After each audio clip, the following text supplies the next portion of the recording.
जय गुरु जी, शुक्राना गुरु जी, अनंतम शुक्राना।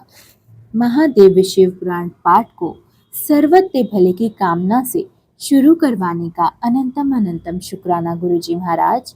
मैं ये पाठ शुरू करती हूँ। संगत जी कृपया ध्यान पूर्वक सुने व आगे भी शेयर जरूर करें। जय गुरु जी। श्री हरि को सृष्टि की रक्षा का भार एवं भोग मोक्ष दान का अधिकार दे भगवान शिव का अंतर ध्यान होना। परमेश्वर शिव बोले, उत्तम व्रत का पालन करने वाले हरे विष्णु, अब तुम मेरी दूसरी आज्ञा सुनो। उसका पालन करने से तुम सदा समस्त लोकों में माननीय और पूजनीय बने रहोगे। ब्रह्मा जी के द्वारा रचे गए लोक में जब कोई दुख या संकट उत्पन्न हो, तब तुम उन संपूर्ण दुखों का नाश करने के लिए सदा तत्पर रहना। तुम्हारे संपूर्ण दुस्सह कार्यों में मैं तुम्हारी सहायता करूंगा। तुम्हारे जो दुर्जय और अत्यंत उत्कट शत्रु होंगे, उन सबको मैं मार गिराऊंगा। हरे, तुम नाना प्रकार के अवतार धारण करके लोक में अपनी उत्तम कीर्ति का विस्तार करो और सबके उद्धार के लिए तत्पर रहो। तुम रुद्र के ध्येय हो और रुद्र तुम्हारे ध्येय हैं। तुम में और रुद्र में कुछ भी अंतर नहीं है। जो तुम मनुष्य रुद्र का भक्त होकर तुम्हारी निंदा करेगा, उसका सारा पुण्य तत्काल भस्म हो जाएगा। पुरुषोत्तम विष्णु तुमसे द्वेष करने के कारण मेरी आज्ञा से उसको नरक में गिरना पड़ेगा। यह बात सत्य है, सत्य है, इसमें संशय भी नहीं है। तुम इस लोक के मनुष्यों के लिए विशेषता भोग और मोक्ष प्रदान करने वाले और भक्तों के ध्येय तथा पूज्य होकर प्राणियों का निग्रह और अनुग्रह करो। ऐसा कहकर भगवान शिव ने मेरा हाथ पकड़ लिया और श्री विष्णु को सौंपकर उनसे कहा, तुम संकट के समय सदा इनकी सहायता करते रहना। सबके अध्यक्ष होकर सभी को मोक्ष भोग प्रदान करते रहना तथा सर्वदा समस्त मनोकामनाओं का साधक एवं सर्वश्रेष्ठक बने रहना। जो तुम्हारी शरण में आ गया, वह निश्चय ही मेरी शरण में आ गया ऐसा माना जाएगा। जो मुझ में और तुम में अंतर समझता है, वह अवश्य ही नरक में गिरेगा। ब्रह्मा जी कहते हैं, देवर्षि भगवान शिव का यह वचन सुनकर मेरे साथ भगवान विष्णु ने सबको वश में करने वाले विश्वनाथ को प्रणाम करके मंद स्वर में कहा। विष्णु बोले, करुणा सिंधु जगन्नाथ शंकर, मेरी यह बात आप सुनिए। मैं आपकी आज्ञा के अधीन रहकर यह सब कुछ करूंगा। स्वामिन, जो मेरा भक्त होकर आपकी निंदा करेगा, उसे आप निश्चय ही नरकवास प्रदान करें। नाथ, जो आपका भक्त है वह मुझे अत्यंत प्रिय होगा। जो ऐसा जानता है उसके लिए मोक्ष दुर्लभ नहीं। श्री हरि का यह कथन सुनकर दुखहारी हरने की उनकी बात का अनुमोदन किया और नाना प्रकार के धर्मों का उपदेश देकर हम दोनों के हित की इच्छा से हमें अनेक प्रकार के वरदान दिए।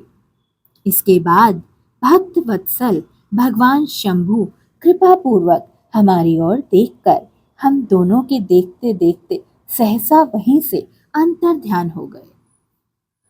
तभी से इस लोक में लिंग पूजा का विधान चालू हुआ है। लिंग में प्रतिष्ठित भगवान शिव भोग और मोक्ष को देने वाले हैं।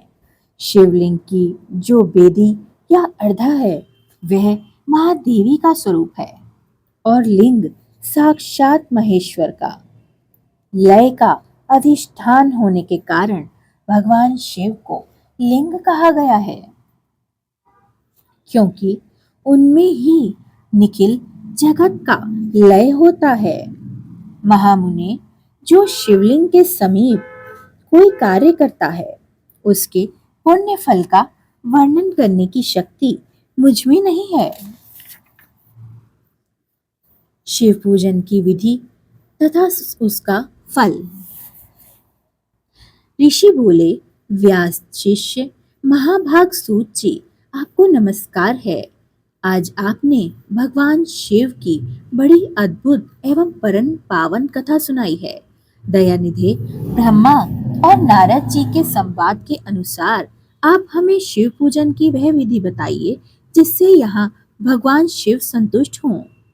ब्राह्मण, क्षत्रिय, वैश्य और शूद्र सभी शिव की पूजा करते हैं। वह पूजन कैसे करना चाहिए? आपने व्यास जी के मुख से इस विषय को जिस प्रकार सुना हो वह हमें बताइए। महर्षियों का यह कल्याणप्रद एवं श्रुति सम्मत वचन सुनकर सूत जी ने उन मुनियों के प्रश्न के अनुसार सब बातें प्रसन्नता पूर्वक बताईं। सूत जी बोले, मुनीश्वरों, आपने बहुत अच्छी बात पूछी है, परंतु वह रहस्य की बात है। मैंने इस विषय को जैसा सुना है और वैसी ही मेरी बुद्धि है, उसके अनुसार आज कुछ कह रहा हूँ। जैसे आप लोग पूछ रहे हो, उसी तरह पूर्व काल में व्यास जी ने संत कुमार जी से पूछा था। फिर उसे उपमन्यु जी ने भी सुना था। व्यास जी ने शिव पूजन आदि जो भी विषय सुना था, उसे सुनकर उन्होंने लोक हित की कामना से मुझे पढ़ा दिया था। इसी विषय को भगवान श्री कृष्ण ने महात्मा उपनिमय से सुना था। पूर्व काल में ब्रह्मा जी ने नारद जी से इस विषय में कुछ कहा था, वही इस समय मैं कहूंगा। ब्रह्मा जी ने कहा, नारद, मैं संक्षिप्त से शिवलिंग पूजन की विधि बता रहा हूँ। सुनो, जैसा पहले कहा गया है वैसा जो भगवान शंकर सुखमय, निर्मल एवं सनातन रूप है, उसका उत्तम भक्ति भाव से पूजन करें। इससे समस्त मनोवांछित फलों की प्राप्ति होती है। दरिद्रता, रोग, दुख तथा शत्रु जनित पीड़ा, ये 4 प्रकार के पाप यानी कष्ट तभी तक रहते हैं जब तक मनुष्य भगवान का शिव पूजन नहीं करता। भगवान शिव की पूजा होते ही सारे दुख विलीन हो जाते हैं और समस्त दुख सुखों की प्राप्ति हो जाती है। तत्पश्चात समय आने पर उपासक की मुक्ति भी हो जाती है। जो मानव शरीर का आश्रय लेकर मुख्यतया संतान सुख की कामना करता है, उसे चाहिए कि वह संपूर्ण कार्यों और मनोरथों के साधक महादेव जी की पूजा करे। ब्राह्मण, क्षत्रिय, वैश्य और शूद्र भी संपूर्ण कामनाओं तथा प्रयोजनों की सिद्धि के लिए क्रम से विधि के अनुसार भगवान शंकर की पूजा करें। प्रातः काल ब्रह्म मुहूर्त में उठकर गुरु तथा शिव का स्मरण करके तीर्थों का चिंतन एवं भगवान विष्णु का ध्यान करें। फिर मेरा, देवताओं का और मुनि आदि का भी स्मरण चिंतन करके स्तोत्र पाठ का पूर्वक शंकर जी का विधि पूर्वक नाम ले। उसके बाद शैया से उठकर निवास स्थान से दक्षिण दिशा में जाकर मल त्याग करें। मुने, एकांत में मलोत्सर्ग करना चाहिए। उससे शुद्ध होने के लिए जो विधि मैंने सुन रखी है, उसी को आज मैं कहता हूँ। मन को एकाग्र करके सुनो। जय गुरुजी, शुक्राना गुरुजी, अनंतम अनंतम शुक्राना। गुरुजी महाराज, आज के इस दिव्य शिव पुराण पाठ को सुनने वाले और करने वाले समस्त जनों का कल्याण हो, सपरिवार कल्याण हो, समस्त सृष्टि का कल्याण हो, सारी प्रकृति का कल्याण हो, पृथ्वी पर विचरने वाले जीव जंतुओं का भी कल्याण हो। गुरुजी, सारी संगत पर कृपा करना। पाठ को सुनने और आगे भेजने या पढ़ने वाले किसी के भी परिवार पर, सारे जगत के परिवारों पर कभी कोई संकट न आए। उन घरों में जहाँ ये पाठ सुना जाए, वहां पर कभी भी कलयुग प्रवेश ही ना कर पाए।